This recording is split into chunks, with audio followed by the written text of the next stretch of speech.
ایک دن نا ایک نبی پاک کی بارگاہ میں شخص آیا, اس نے کلمہ پڑھا. قبیلہ بنو سلیم سے اس کا تعلق تھا. اس نے آ کے نا حضور علیہ السلام کی بارگاہ میں کلمہ پڑھا. بنو سلیم قبیلے سے اس کا تعلق تھا.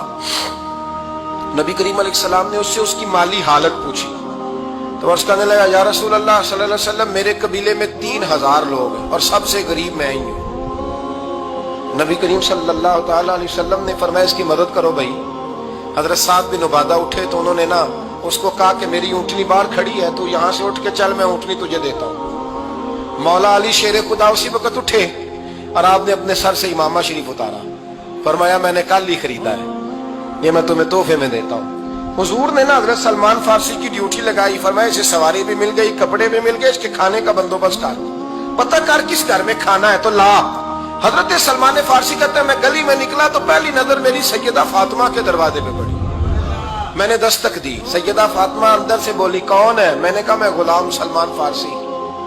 جناب فاطمہ الزہرا سے میں نے عرض کی ایک بندہ آیا ہے, کلمہ پڑھا ہے اور وہ کہتا ہے 3000 آدمی میرے قبیلے میں ہے اور سب سے غریب میں ہوں.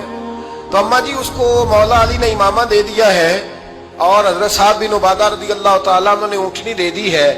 اب وہ حضرت فاطمہ فرما سکتی تھی کہ جب شیر خدا نے دے دیا ہے تو ہمارا تو حصہ پڑ گیا. تو فرمانے لگی بھائی میرے ساتھ کیا مطالبہ ہے بتاؤ, جلدی کرو. کہا کھانا نہیں کھایا اس نے. تو آپ فرمانے لگی کھانا دیتے ہیں. حضرت سلمان فارسی کہنے لگے اماں جی کھانے میں کیا ہے؟ تو کہنے لگی کچھ بھی نہیں, 3 دن ہو گئے حسن حسین نے روٹی نہیں کھائی, پر بڑا کچھ ہے میں دیتی ہوں. کہتے میں سوچ میں پڑ گیا کہ انہوں نے 3 دن سے نہیں کھایا, پھر بھی بڑا کچھ ہے. پھر بھی ہم نے نا جو کھایا ہے اور باقی کا سالن فریج میں رکھا ہے, پرسوں والا بھی فریز ہوا پڑا ہے. شام کی سبزی آ گئی, کسی نے پوچھا حال کیا؟ کہتا سب سے غریب میں ہی ہوں, بڑا ماڑا بندہ ہوں, رو پڑیں گے, پریشان. کہا بچوں نے 3 دن سے روٹی نہیں کھائی, پر سلمان بڑا دیا ہے میرے اللہ نے, بڑا کچھ ہے. تو کہا اماں جی پھر کرنا کیا ہے؟ فرمایا تو ٹھہر تھا میں بتاتی ہوں. ایک کمبل پڑا تھا, بسترا سمجھ لیں, موٹا اوڑھنے کا, کھدر کا. حضرت فاطمہ جلدی سے لائی. فرمانے لگے یہ پکڑو اور دیر نہ کرنا. یہ ہماری گلی کے کونے پہ نا 2-4 گھر چھوڑ کے تو ایک یہودی ہے, اس کا نام شمعون ہے. وہ اس طرح کی چیزیں گروی رکھ کے یا خرید کے نا تو پیسے بھی دے دیتا ہے, جو بھی دے دیتا ہے, گندم بھی دے دیتا ہے, سرکہ اور کھجوریں بھی. اسے دے آ اور وہ جو سامان دینا وہ میرے پاس لا اور لا کے مجھے دے تاکہ میں جلدی سے اس آدمی کے لیے بندوبست کروں. پتہ نہیں بیچارہ کتنے دنوں کا بھوکا ہے, پتہ نہیں بیچارہ کتنے, اپنے بچوں نے 3 دن سے روٹی نہیں کھائی, لا نہ ذرا. حضرت سلمان فارسی کہتے ہیں میں نے تھوڑا توقف کیا کہ میں آپ کا بستر لے جاؤں, یہ کمبل لے جاؤں. تو فرمانے لگی حکم ہے میرا, وہ جانا پڑے گا. جناب سلمان فارسی کہتے ہیں میں شمعون یہودی کے پاس گیا, میں نے کہا یہ کمبل لو, چاہے تو نقد پیسے دے دو, سامان خرید لیتے ہیں, اور چاہے تو اناج, جو, سرکہ, کھجوریں جو تمہارے پاس ہے دے دو. وہ کہنے لگا یہ کس کا ہے؟ بڑا شاندار ہے, بڑا خوشبو والا ہے.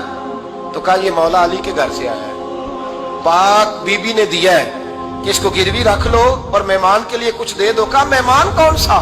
کہنے لگے حضور کے پاس آ کے ایک شخص نے کلمہ پڑھا ہے اور وہ مسلمان ہوا ہے اور وہ غریب ہے, اس کو روٹی دینی ہے.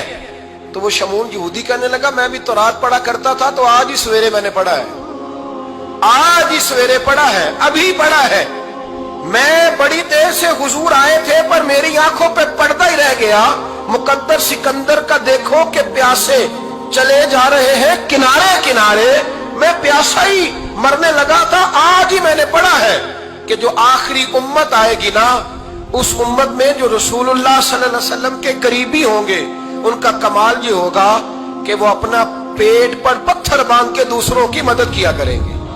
یہ میں نے آج ہی پڑھا ہے اور ابھی تو نے مجھے اس کا نظارہ کرا دیا ہے. کہنے لگا یہ چادر بھی لے جا, جو بھی لے جا, سرکہ بھی لے جا, آٹا بھی لے جا, کھانا بھی لے جا, اور اس طرح کر کے میرے پاس سے نقد بھی لے جا. اور جناب فاطمہ سے کہنا یہ سارا کچھ رکھ لے, اور انہیں کہنا کہ مجھے پتا ہے آپ قبول نہیں کرے گی پر قبول کر لے. وہ آپ کا کمبل آیا ہے تو میرا دل نرم ہو گیا ہے, میں یہ قربانی بھی دیتا ہوں اور آپ کے باپ کا کلمہ پڑھ کے مسلمان بھی ہوتا ہوں, میں اسلام بھی قبول کرتا ہوں.